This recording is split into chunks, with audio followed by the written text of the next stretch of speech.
The Thing About Jellyfish, Chapter 25 Zombie Ants. The temperatures dropped. Girls started wearing their jeans tucked into sheepskin boots. Frost appeared on the windows. Mom grumbled about how nobody ever buys a house when the weather gets cold. Before long, students began presenting science reports in Miss Turton's class. A bunch of the science reports were interesting. Molly did her report about scoliosis. She held up x ray images of her sister's back, showed us how her sister's spine bent in slow curves like a lazy river. Jenna did her report about dolphins, whose hearing, she said, is 10 times better than humans. Justin did a report on mutated cats. He showed a picture of a cat with two different faces. See, Frank and Louie here have two faces, two mouths, two noses, and three eyes, he said. They even made it into the Guinness World Records book. Dylan did his about lightning, which was dull because lightning isn't alive, and besides, all he did was explain what different kinds of lightning looked like. The reports were scheduled 3 per day for a week and a half.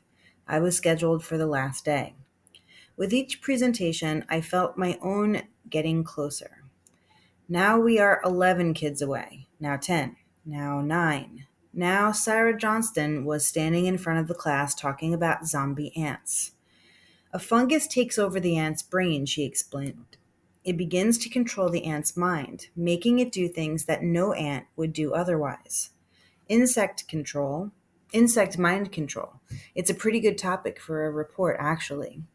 The ant stumbles away from the colony like a drunk, she continued. Until now, everything the ant did was for the good of the colony, but not anymore. It goes to a precise location like it's guided by GPS. Then it dies, and a stalk starts growing out of the ant's head. She pointed to a photograph of a desiccated insect with a stick emerging from its corpse. It was gross, but kind of fascinating too. Then one day, she said, that stalk explodes and sends spores down onto the new colony. So new ants get taken over. Justin's head had been down on his desk for most of Sarah's presentation, but he lifted it at that moment. Sounds like middle school, he said dryly. I saw a flicker of a smile on Sarah's lips, but Mrs. Turton gave Justin a warning look. Sarah, I'm curious, Mrs. Turton said. What made you choose this topic? Sarah hesitated. Well, she said. She bit her lip and thought.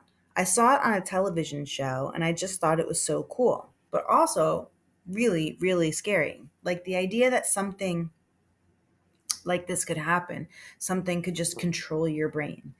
Does it seem less scary now that you know more about it? Sarah shook her head. No, she said. It's still scary, but it's still cool. Creepy cool.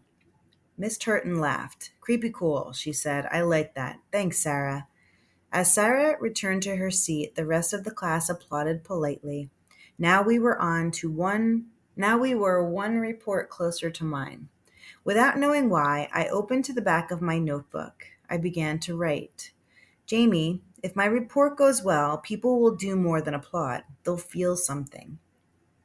They'll feel how I do when I think about how the oceans are changing in all the worst ways and how jellyfish will starve even whales. I want them to understand that the world is so much bigger than the Eugene Field Memorial Middle School and how much there still is to figure out. Once they understand this, they'll know what a big deal it is. When you and I prove what happened to Franny, I can do it, Jamie. I think I can do it. But oh man, I wish I didn't have to speak in front of the class.